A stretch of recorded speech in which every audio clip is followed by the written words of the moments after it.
上次就講到我哋準備去博多車站搭新幹線去別府，不過始終都係要搭2個鐘頭嘅車程，咁所以呢，我哋就要買定個便當喺車上面食。見到呢度都有好多唔同種類嘅便當，我最後就揀咗呢個便當。睇返原來佢又係用Yamaya嘅明太子。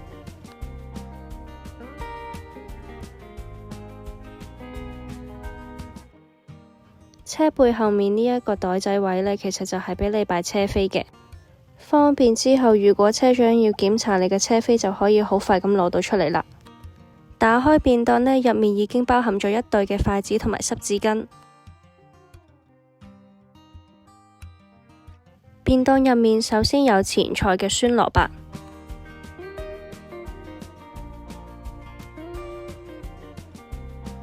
菜就包括有紅蘿蔔同埋南瓜，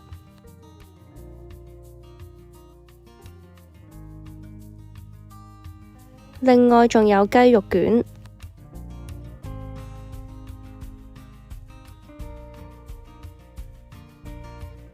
有一塊紅蘿蔔喺面頭嘅薯仔沙律，仲有忌廉帶子。至於鋪喺飯上面嘅呢，就有牛肉，有蛋碎，仲有成條嘅明太子。始終飯呢，暖食係會好味啲，咁不過就算凍食呢，個味道都唔錯。特別講下呢個番薯都真係幾甜。一落到車之後揾到旅客中心呢，咁你就可以買到呢個地獄溫泉套票啦，總共2400 yen。呢本書仔呢，就已經包含咗去7個地獄溫泉嘅門票，每個溫泉嘅入場費呢要500 yen。咁所以如果你去到5個嘅呢，咁就已經為咗本噶啦。我哋係搭巴士上嚟嘅，搭到海地獄前落車就啱啦。老實講，喺嗰幾日嘅日本之旅呢，真係呢一度先見到櫻花。我哋首先第一個去嘅地獄溫泉就係海地獄，喺門口已經見到入面飆晒煙。海地獄係7個地獄溫泉入面佔地最大嘅。入到嚟除咗睇到櫻花之外呢，仲會見到一個蓮花池。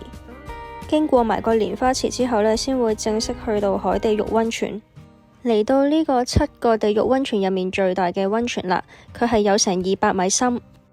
呢個溫泉入面含有大量嘅硫酸鐵，所以就會形成藍色嘅溫泉水，亦都係咁呢，所以就叫做海地獄啦。海地獄入面嘅 souvenir shop 呢，有唔同嘅浴鹽賣，亦係少數有 souvenir shop 嘅溫泉，所以大家記得嚟睇下啦。唔單止係溫泉啦，沿途經過嘅坑渠底呢，都有啲溫泉煙飆出嚟。除咗有藍色水嘅池之外呢，海地獄呢度都有一個係紅色嘅溫泉水嘅池，所以就叫做赤池啦。呢度就係聽聞嚟到海地獄必食嘅極樂饅頭。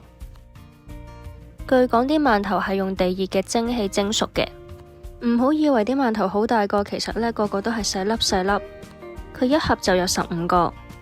一開頭以為嗰啲啡色係朱古力，但係其實係紅豆餡。啲紅豆餡味道啱啱好，唔會太甜。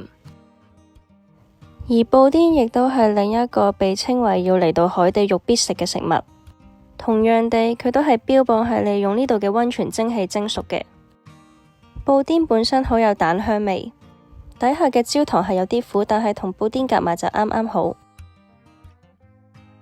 第二個去嘅地獄溫泉就係呢個鬼石荒主地獄。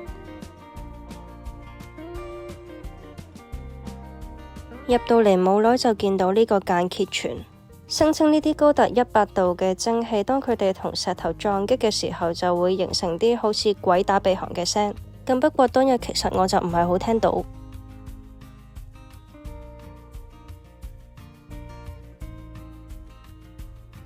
呢度就講到呢個池入面所噴出嚟嘅泥漿係高達成98度。至於呢度個名入面嘅荒主呢，喺日本荒主就係和尚嘅意思，而呢啲大大小小噴出嚟嘅氣泡呢，就好似和尚嘅頭殼頂，咁所以就叫做鬼石荒主地獄啦。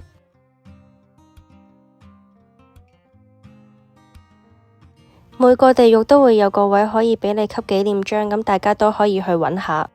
去到第三個地獄就係做地獄。一入到嚟呢個一丁目溫泉，佢係一個成90度嘅茶褐色熱泥溫泉。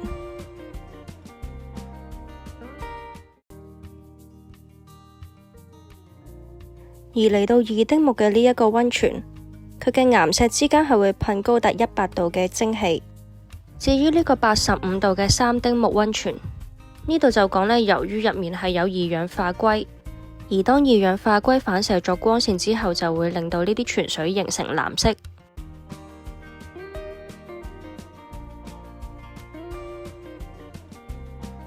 而呢個五丁目溫泉嘅特別之處呢，就係佢平時嘅泉水係淡藍色，但係當持續落雨之後呢，佢嗰個泉水就會變成綠色，而雨過天晴之後呢，又會變返做淡藍色。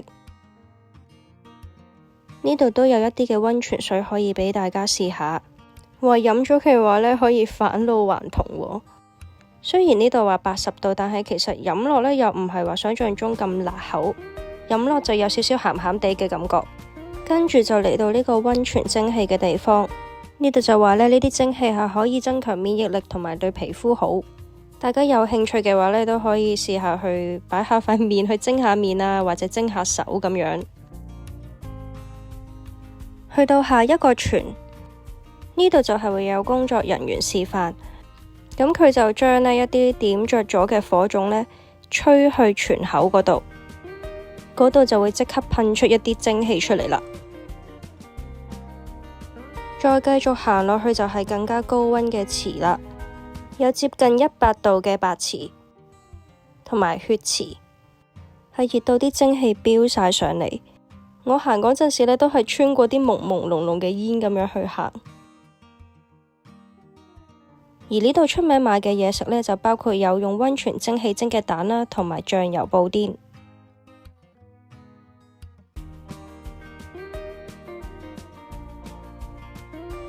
你會見到呢個蛋係略為深色少少，帶有少少煙燻味，可以加埋鹽同埋柚子醬油一齊食。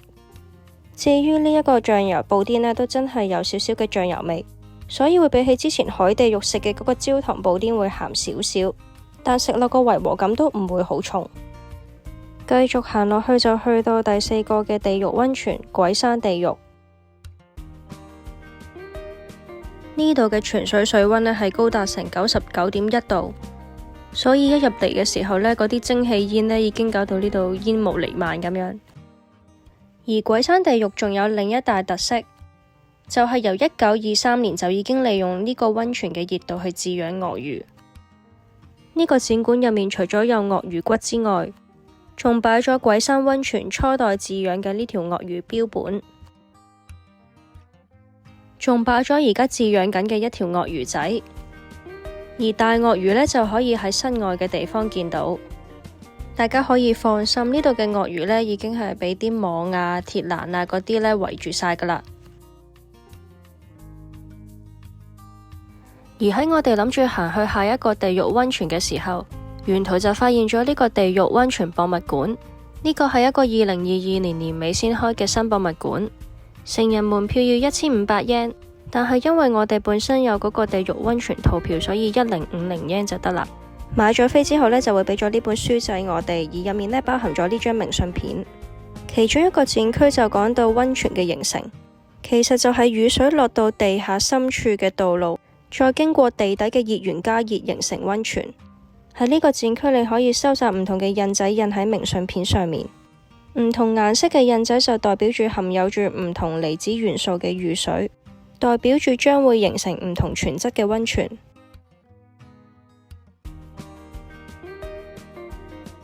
去到最後就會見到邊個顏色係代表住邊種泉質嘅溫泉，例如係帶有酸性嘅溫泉啦，含有鐵質嘅溫泉、硫磺泉、硫酸鹽泉、鹽化物泉等等。而擺張明信片喺呢個位呢，就可以睇到你嘅溫泉泉質係乜嘢啦。而咁啱空格入面出現嘅呢，就係紫色同埋綠色，揾翻相對應嘅顏色，咁就睇到呢，我嗰個溫泉呢，就係包含住硫酸鹽泉同埋酸性泉。除咗明信片之外呢，嗰個入場票書仔入面仲包含咗呢個 quiz， 答咗問題填翻相對應嘅窿窿，答啱晒之後呢，就可以攞到一份小禮物。問題嘅答案都可以喺呢個展板上面睇到，亦都更加可以加深大家對溫泉嘅認識。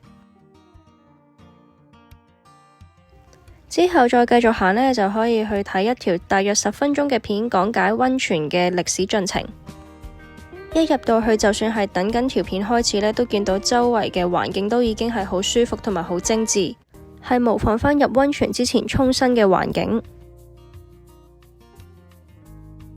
行晒展區，大家如果頭先有答 quiz 嘅話呢，就記得要喺臨離開之前呢攞埋份小禮物啦，係一包海地獄嘅浴鹽。去完博物館之後呢，就繼續去我哋頭先原本想去嘅白池地獄。白池地獄入面有熱帶魚館，入面可以睇到呢食人魚。不過地獄溫泉嘅開放時間呢，係只係去到下晝嘅5點。我哋嚟到嘅時候呢，都差唔多5點啦，咁所以呢，就入唔到去睇食人魚。不過就咁睇呢一個呢清白色嘅溫泉呢，都覺得已經好靚。唔止係地獄溫泉入面有蒸汽，就算係離開咗地獄溫泉之後，喺街度都會見到渠蓋標出地下溫泉嘅蒸汽。行完地獄溫泉之後，大家都不妨可以去返別府車站嗰度買手信。我哋喺別府住嘅酒店呢，就係星野集團旗下嘅界別府，係我自己期待咗好耐嘅環節。有去開日本嘅朋友可能都會知道，星野係一個高級酒店嘅集團，而界呢條連鎖線呢，就係專做溫泉旅館嘅。講返界別府呢度就有一個好隱蔽嘅入口。要撳咗鐘先有人開門，跟住搭咗 lift 呢就會嚟到呢個大堂。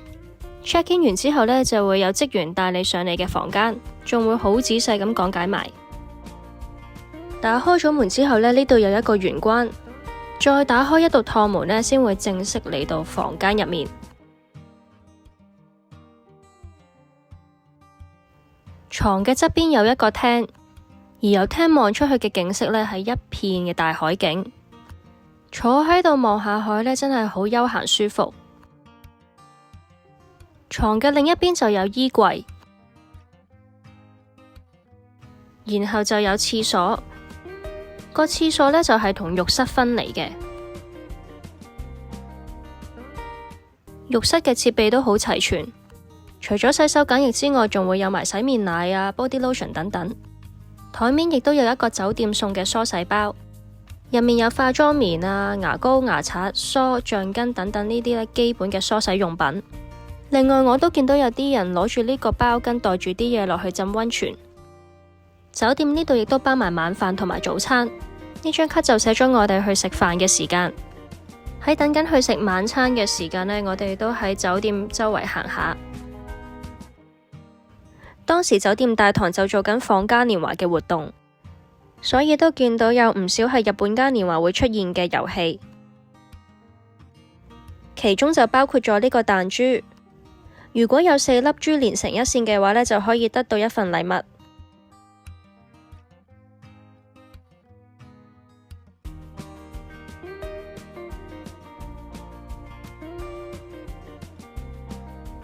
除咗玩遊戲之外，呢度仲有一個24小時開放嘅足浴池。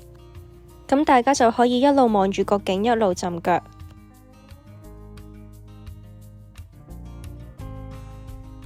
喺浸腳之前，大家都可以攞條雪條，咁大家就可以享受邊食雪條邊浸腳嘅冰火二重奏啦。玩完遊戲浸完腳之後，就去到我哋食晚飯嘅時間啦。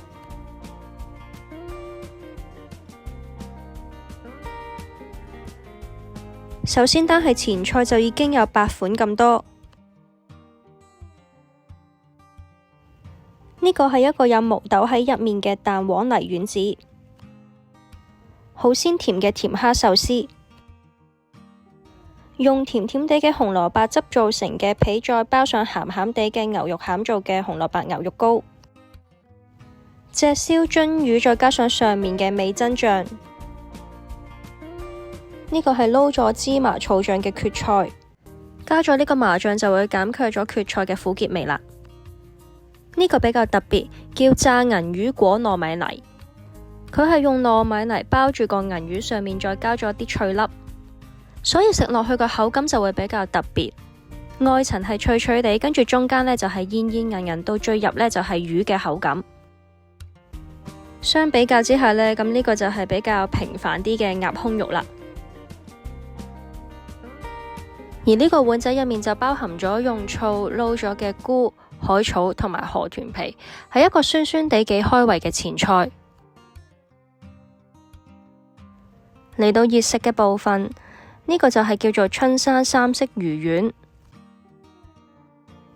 簡單啲嚟講呢，佢就係一粒用高湯浸住嘅魚蛋。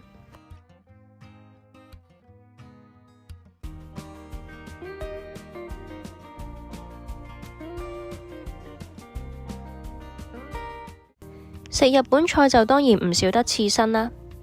職員話係連刺身隔離嘅海藻都可以一齊食，擠埋檸檬汁落啲豉油度就更加可以提鮮。刺身方面都幾有水準，都幾新鮮。接住落嚟就嚟到炸物嘅部分，呢個係金雕櫻花芝士春卷，而呢個就係炸糯米皮包雞肉。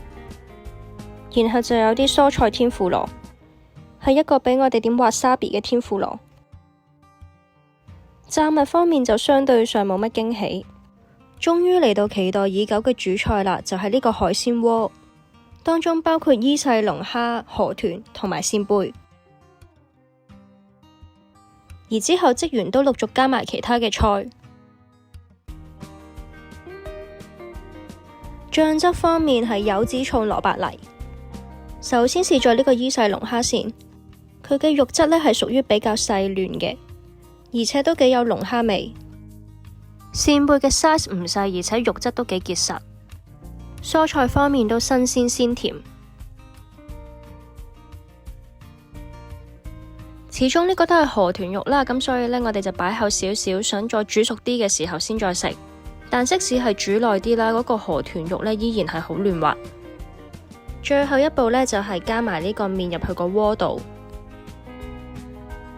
最後加埋甜品就啱啱好啦。呢個係牛奶雪糕加上紅豆泥。呢個菱形物體呢，其實就係炸麵團，上面呢就再灑上一啲嘅黃豆粉，可以配上黑糖醬一齊食。嚟到宵夜時間，我當日就買咗呢大分縣好出名嘅臭橙嗨波。但係其實佢一啲都唔臭嘅，只不過係比較酸酸澀澀咁啫。飲住呢款嗨波去食送酒嘅炸雞皮呢，簡直一流啊！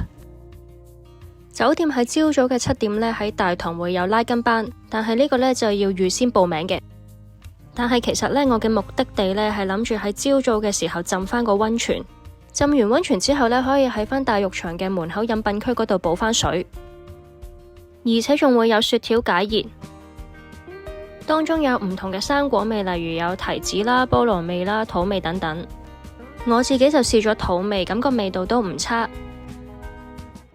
而喺大浴場嘅附近呢，都有貼有一啲展板，係講關於別府呢度嘅溫泉文化、歷史同介紹。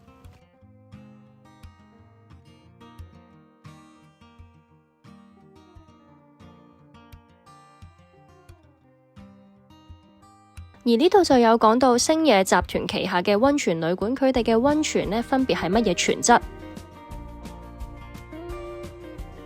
別府呢間酒店呢就分別有鹽化蜜泉同埋碳酸水素鹽泉。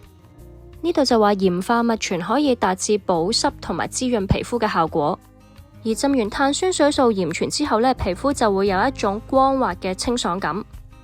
浸完溫泉之後都到食早餐嘅時間啦。當日嘅早餐呢，就係蒸汽鍋，入面係清蒸住豬肉啦，同埋一啲嘅蔬菜。喺等緊蒸汽鍋食物嘅時間，都可以食住其他嘅小菜先。當中就包括牛肉、玉子燒同埋烤魚，仲有麵豉湯。